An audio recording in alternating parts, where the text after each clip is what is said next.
So I don't know if you remember because it feels like it was years ago, but just a few days ago, President-elect Donald Trump announced a new thing co-led by Elon Musk called the Department of Government Efficiency, which is not an actual governmental department. It's an outside the government commission. But if you had to create like a new department of, what would it be? I feel like maybe, like, I really don't like people speeding. Like, now that I have kids, I'm always like shaking my fist, like, slow down. It's a neighborhood. Like, department of like getting those people off the streets. I was also going to go with a traffic-related department. It would be solely devoted to making sure that people don't camp out in the left lane driving below the speed limit. So, oh, wow. So you're the people that Liz wants to target in her department. You're top of my list, Aaron.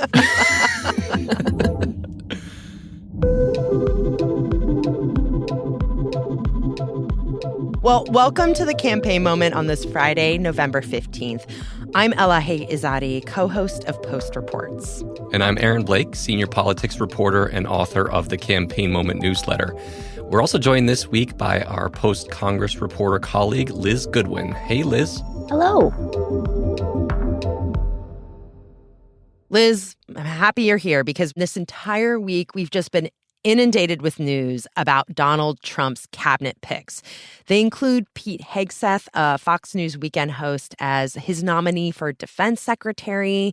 There's former Democratic Congresswoman Tulsi Gabbard of Hawaii as the director of national intelligence, and former Republican Congressman Matt Gaetz of Florida for Trump's attorney general. So we dug into Gaetz specifically on Thursday's episode of Post Reports, where we talked about how Gaetz once faced a sex trafficking investigation by the Justice Department. So this would be the same department he's now nominated to lead. We also talked about how Gaetz was the subject of a House ethics report, but that he resigned from Congress before the report was released. So if you want more background on Gaetz, definitely go back and check out Thursday's episode of Post Reports. Yeah, and Donald Trump on Thursday continued announcing his cabinet picks, and another controversial one in Robert F. Kennedy Jr., who listeners will remember ran for president as a Democrat, then as an independent, and dropped out and endorsed Trump. He's now been nominated for the Secretary of Health and Human Services. He's notably a vaccine skeptic who has espoused a number of debunked claims, including linking vaccines to autism. But we should say that all of these nominations that we've been talking about here have been pretty controversial picks that could test Republicans and their willingness to confirm them. And that brings a lot of questions about just what happens next, which is why we wanted to bring in Liz, who specializes on the Senate and has lots of insights that we're eager to dig into. Yes. The greatest part about covering the Senate is you get to just be there. So you're just sort of in the hallways and senators are walking by, like living their lives. And this week was just wild to have that kind of up close view because you could see them processing the picks in real time.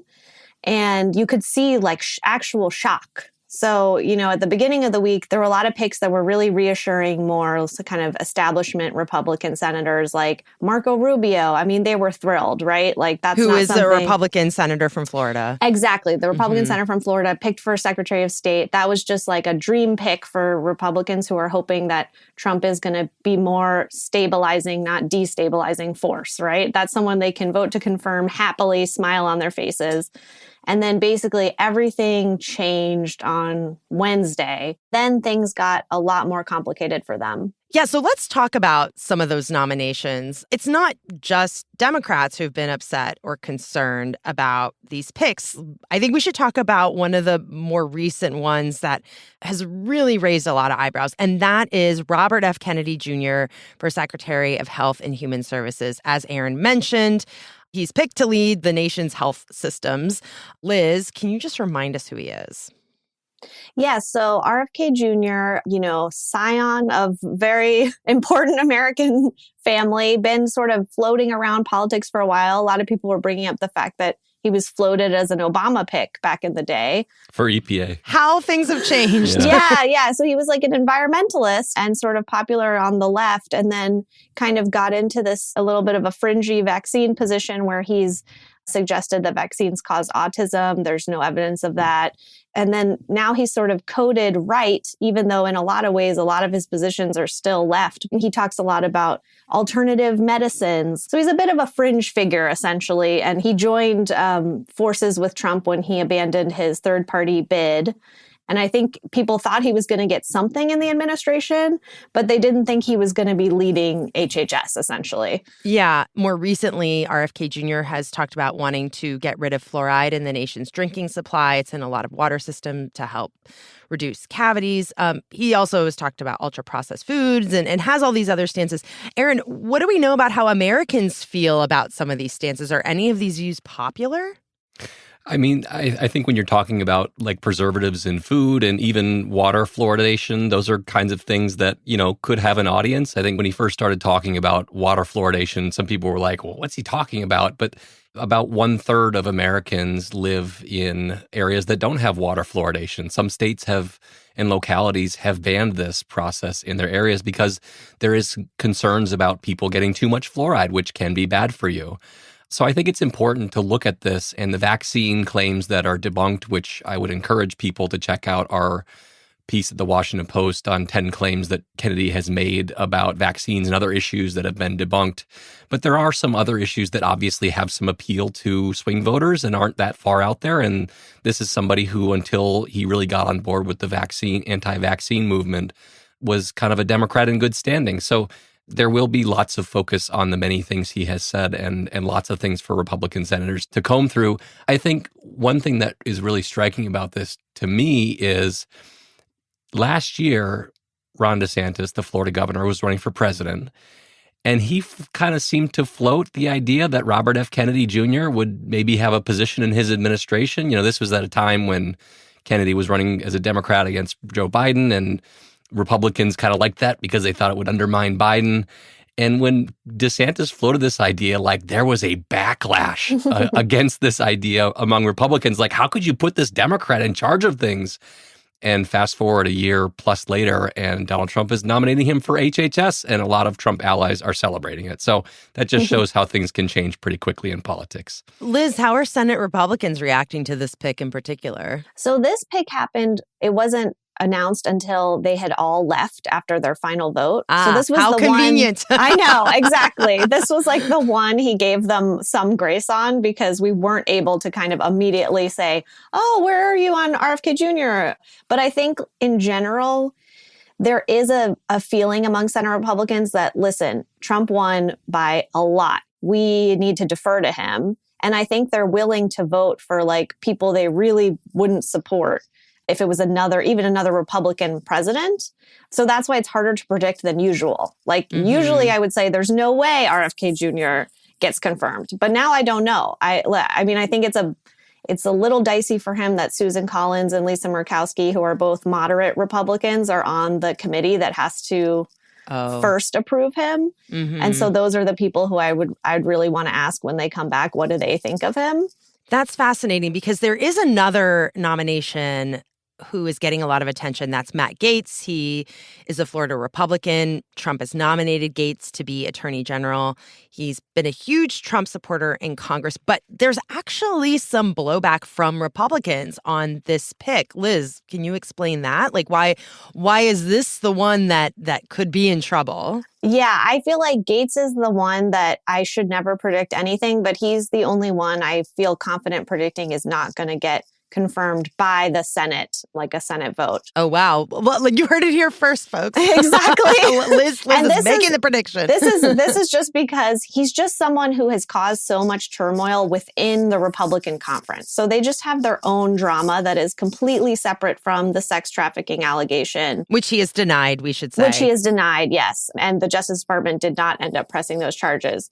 There's just a lot of stuff that's separate from that they have sparred over. So there's, he was like a foe of Kevin McCarthy, the former Speaker of the House, and was behind, the push to get him kicked out. That left a really bad taste in a lot of people's mouths. So there's no goodwill for him at all anywhere. So even if he didn't have the House Ethics report into the sex trafficking allegation and all of that, it would be very hard for him to get confirmed. Well, Gaetz actually isn't the only controversial pick that Trump has made for the Justice Department. Aaron, he also wants to put his own personal lawyers there. What would that mean for the DOJ? Yeah, I mean, at this point, it's been a long week, as I'm sure Liz can attest. And, some of the gambit from Trump right now seems to be, I'm just going to throw all these things at you and see what you might object to. And certainly, putting his personal lawyers in high-ranking positions at the Justice Department is something that in the past would have been very controversial, but that's kind of pretty far down the ladder right now. I mean, he's talking about people who represented Trump in his criminal trials, Emil Bove and Todd Blanche, and also Dean John Sauer, who represented Trump in an appeal to the appeals court and the Supreme Court, taking high-ranking positions in the Justice Department as Solicitor General. It is very evident that Trump is somebody who values loyalty, but having somebody who has been so personally tied to you in all of these positions of influence at the Justice Department, I think points in a very concerted direction of Trump kind of treating the Justice Department as his own personal thing. And there is supposed to be a dividing line between a president and an independent Justice Department, at least when it comes to, trying to get the Justice Department to do specific things for his political agenda. And it's just become pretty clear that Donald Trump has very little respect for that traditional dividing line. And I think these appointments certainly point in the direction of him rethinking exactly how the Justice Department is going to be run in this term. I mean, I wonder if this is going to be putting Senate Republicans in a situation where they're going to have to pick their battles, because there's other picks, right? Like Hegseth, he's picked for defense secretary. He's a veteran, but he's mostly known as a Fox News host. And then there's Tulsi Gabbard as director of national intelligence. Gabbard, as we've said, used to be a Democratic congresswoman. She's a U.S. Army Reserve officer, but she lacks deep experience in intelligence matters. Liz, is basically the landscape here like Senate Republicans? They're trying to figure out what are the things they can stomach, what can't they stomach? Yeah, I think they do feel under pressure to give a lot of deference to Trump and his picks. And I think for me, the question is going to be, what do they care the most about protecting? Because I don't think they feel like they have the political capital to say no to a lot, especially these high profile ones, right? To just tell the president of their own party, you can't have who you want leading the Pentagon. That's a big thing to say in any year. And I think, my experience with Senate Republicans is they tend to care about national security more than anything else. So that would lead you to think like Gabbard is going to be the hill they're going to die on. But the sense from actually like talking to them and asking questions was that Gaetz was way more in trouble than Gabbard. I think a lot of what they're saying is like, well, let's let the process play out. Let's do the committee hearings. Let's do the FBI background checks. We do the normal process and we see what happens. There's no anything to be gained really from saying like, I am already a no on Tulsi Gabbard. So I think some of it's just going to have to play out. And my question is Trump and his team even going to let this proceed normally? Like that's a big question I have. Right. I think Liz brings up a really good point on foreign policy being kind of the sacred thing for these Republican senators. If you look at Trump's first term, a lot of these were kind of lower profile things that maybe didn't get too many people's attention. But when Senate Republicans did stand up to Trump, it was often on foreign policy. And so I do think that the Gabbard pick is one that is going to be probably more contentious potentially than people realize. Like she's made a lot of very sympathetic comments towards Russia. She at one point downplayed the idea that Syrian President Bashar al-Assad, who's been accused of war crimes, is really like an enemy of the United States. Like she met with him in 2017 in a meeting that's still very controversial. And so I think that's one that they could potentially object to because they are concerned about somebody like that being in charge of our national security, our intelligence services. But, certainly for now, at least, the Gaetz thing is the easier one for them to speak up about because this is somebody that a lot of them don't like personally and somebody who has such apparent personal baggage that could become even more evident if we do ultimately get a look at this House Ethics Committee report. Yeah. Well, okay, let us actually talk about the process for these nominees to actually get the job. I mean, Liz, you already raised this point, like if Trump goes about the normal process. So the normal process, please correct me if I'm wrong, but the normal process is they have to first go through the Senate, and that usually means they go to a committee. They're voted out of the committee where there's hearings, and then the full Senate gets to vote, and anyone wanting that job needs a majority of senators to vote for them. But Liz, as I understand it, Trump is trying to bypass that normal process. So could you tell us what that could look like? Trump kind of put out a mysterious social media post like right after he won that basically said, you guys have got to confirm my picks really quick or else I'm going to do recess appointments, something like that.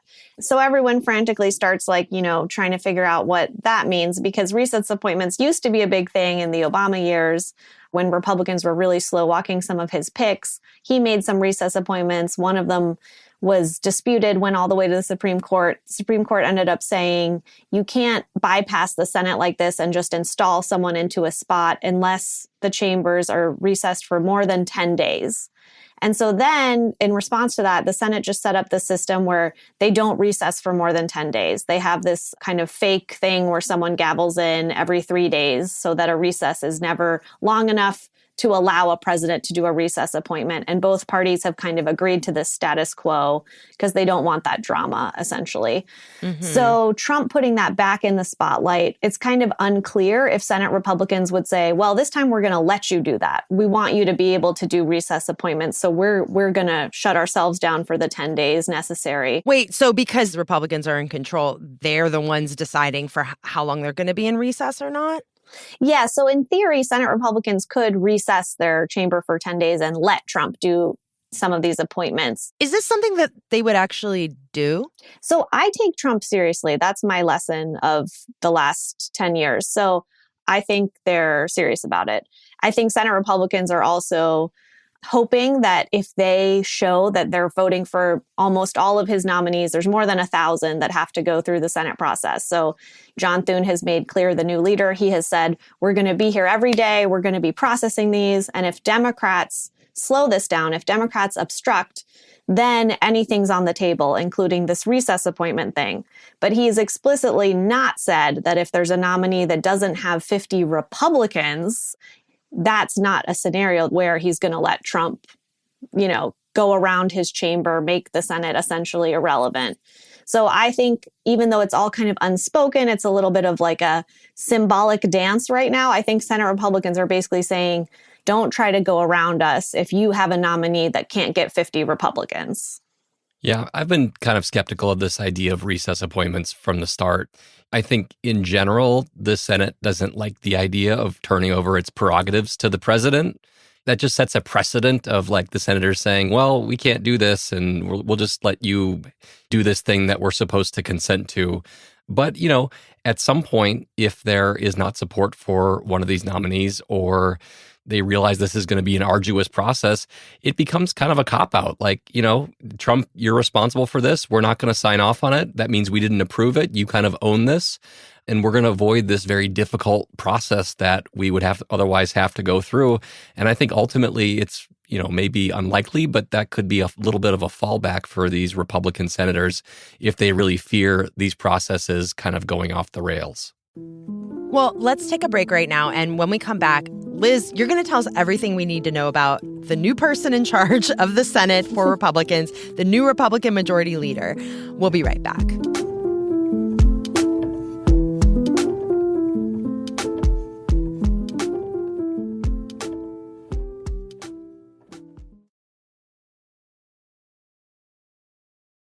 So As we know, Trump needs the Senate to get his agenda passed, not even just to prove his nominations. Legislation has to go through the Senate.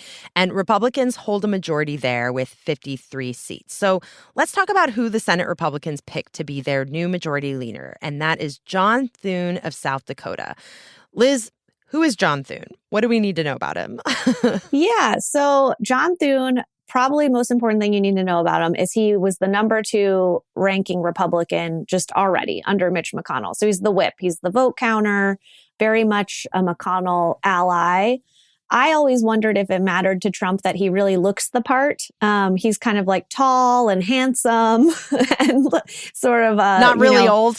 he kind of is older, but he doesn't look like, I looked up his age and was like, whoa. Wait, and how old is John Thune? He's 63. Wow, He's just really? Like, okay. Yeah, he's just like this kind of like telegenic man who looks like a senator or like a majority leader. And we all know like that does matter to Trump. And he has been critical of him in the past, especially after January 6th and just the idea of contesting the election in general. That was not something John Thune went along with. But he's also not like one of the reasons why John Cornyn, another candidate who lost, did not really get a lot of love from Trump world either, is like sometimes he would be in the mix on these big bipartisan deals, like the gun bill that passed a few years ago. And Thune isn't really like that. He's not really like making deals with Democrats on things. He's collegial to Democrats, but he's not a moderate. I really wouldn't call him like a moderate in that way. So, I mean, how does he get along with Trump? Or, did Trump support any of these people who wanted the job? So Trump didn't support anyone, which really helped John Thune because like the natural Trump candidate was Rick Scott, who had all of these big name endorsements from MAGA world, like Tucker Carlson, Laura Trump, Sean Hannity, pretty much everyone who endorsed from that world endorsed Rick Scott. But Trump stayed out of it. And part of that is I think he knew that Scott didn't really have the support within the conference and was probably going to lose. He just didn't have like the juice to become majority leader. And I don't think Trump wanted to weigh in and then look like he picked a loser. So Thune pulled it out.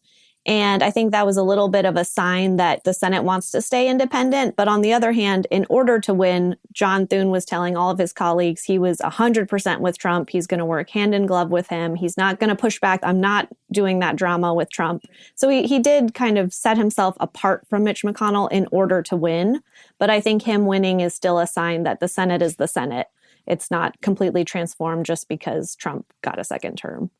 The relationship between Trump and McConnell over the years has contained multitudes, and obviously it hasn't ended on a high. McConnell was very critical of January 6th. Trump wound up, calling his wife, McConnell's wife, a racist nickname.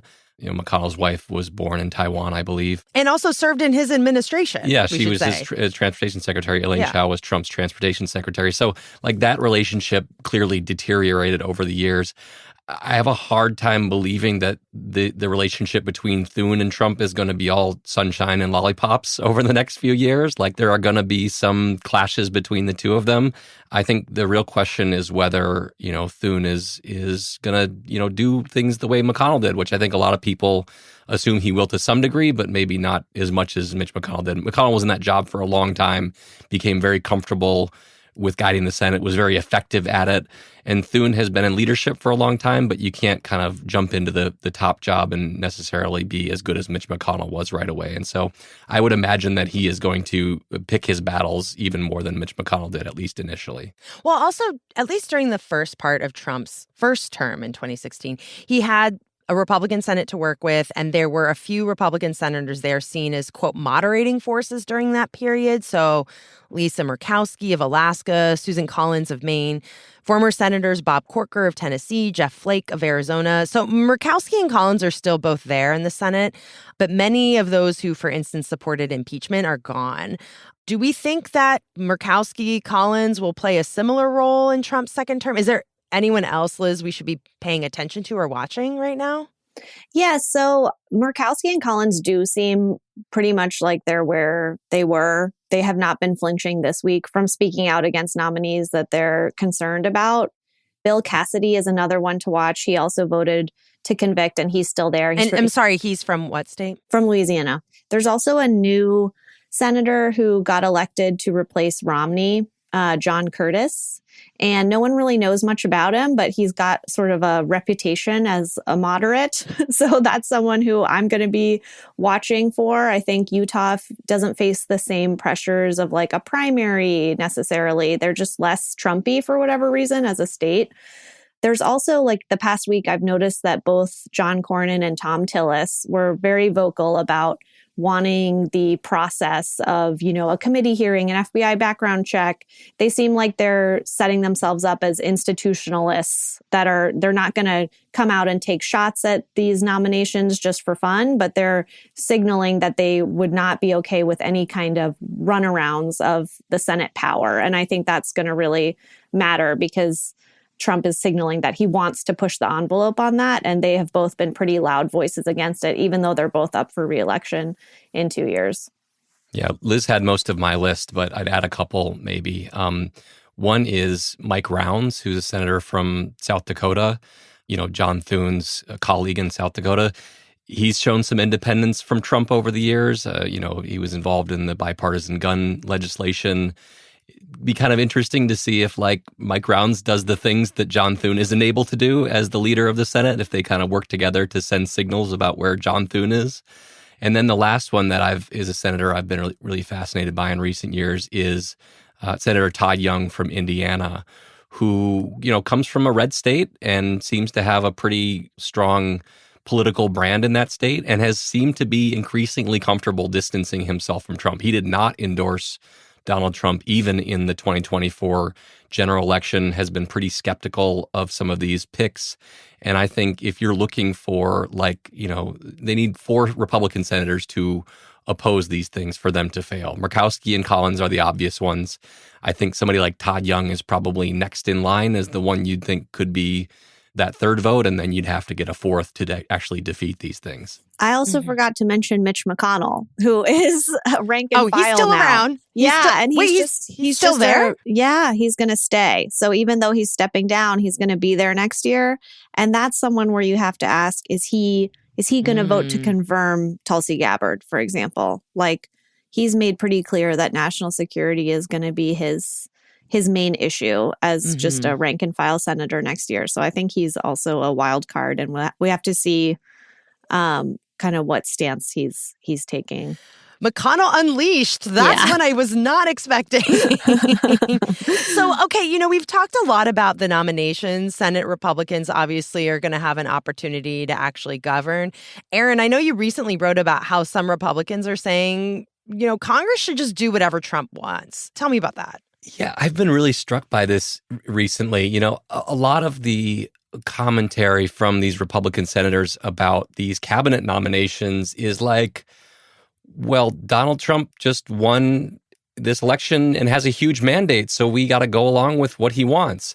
And there is a certain amount of deference that the Senate usually shows for cabinet picks. That's generally how it is. We see Lindsey Graham, the Republican senator from South Carolina, generally votes for Democratic cabinet nominees because he thinks that they should show deference to a duly elected president and who they want to be surrounded with. But we have also seen, and I've noticed this in recent days, a lot of Republican lawmakers kind of taking that a step further and saying basically that Donald Trump should be able to run the entire Congress, and that sounds like an oversimplification, but that is what they're saying. We had Congressman Troy Niels from Texas. He said, "There's no question he's the leader of our party. So now he's got a mission statement, his mission and his goals and objectives, whatever that is, we need to embrace it. All of it. Every single word. If Donald Trump says jump 3 feet high and scratch your head, we all jump 3 feet high and scratch our heads. That's it." Is that normal? No, it's not. It's not. Okay. It's not normal. Byron Donalds, who's a congressman from Florida, said, he's talking about these cabinet appointments. He said, it's not for the senators to decide what they will want to have happen. It's the will of the voters through Donald Trump. Tommy Tuberville, senator from Alabama, said, President Trump and J.D. Vance are going to be running the Senate. These are duly elected people who in some cases were just elected to Congress and won their own races, basically saying that Trump should run the show and that they should go along with whatever he wants. And that is something that is striking because, the Senate and the House are supposed to legislate. They can go along with the president's agenda, but they can also do their own things if they feel they're important. And there seems to be this kind of momentum towards the idea that, well, Donald Trump won, so we have to do whatever he wants to do. And I would also add a lot of the justifications for giving Trump what he wants on these cabinet picks is like, well, Trump has this huge mandate. Like, he just won all these swing states. Yes, but Donald Trump is probably going to win less than a majority of the popular vote. In a lot of these, swing states, they voted for Donald Trump, but they also voted for a Democratic Senate candidate. Like, this is not a historic mandate that we saw from the American people in this election. It's not out of the ordinary, the margin that he won by. And so the idea that these Republicans are saying, like, well, the American people spoke and we have to do whatever he says because he won by so much, like, he didn't really win by that much. And so I think it's just been remarkable to see some of this commentary from them. Yeah, that's a good point. I feel like the fact that he could win the popular vote is almost treated like some special mandate when like every Democratic president has won the popular vote in the modern era. It does feel like the bar is maybe a little bit low. Well, looking ahead to next week, I'm curious what you guys will be paying attention to. Liz? Yeah, so next week, I definitely am going to be interested in how senators respond to the RFK Jr. nomination because we weren't able to get a lot of reaction on that this week. I also think some of the DOJ nominations filling out the lower positions with personal lawyers, that's another big one that they haven't really had to respond to yet. Aaron, what about you? I'm really interested in if we're ever going to see this House Ethics Committee report about Matt Gaetz. It was due to be released on Friday. Him resigning put, a stop to that for now. And, some of these Republican senators want to see this report. They want to know what they're potentially voting to confirm. There could be some real battling between the House and the Senate over this. It's just going to be really interesting to see whatever becomes of that. Does it leak out? Is it just transmitted to the Senate but not released publicly? Those are all options that seem to be on the table.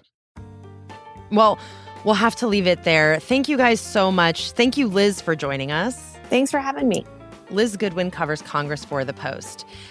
Even though we're through the election, we're still going to be publishing episodes of The Campaign Moment until Inauguration Day, which is January 20th. We're going to be covering all the important news as the Trump administration prepares to assume power once again. So if you're tuning in via Post Reports, that means you can expect to keep hearing these episodes most Fridays.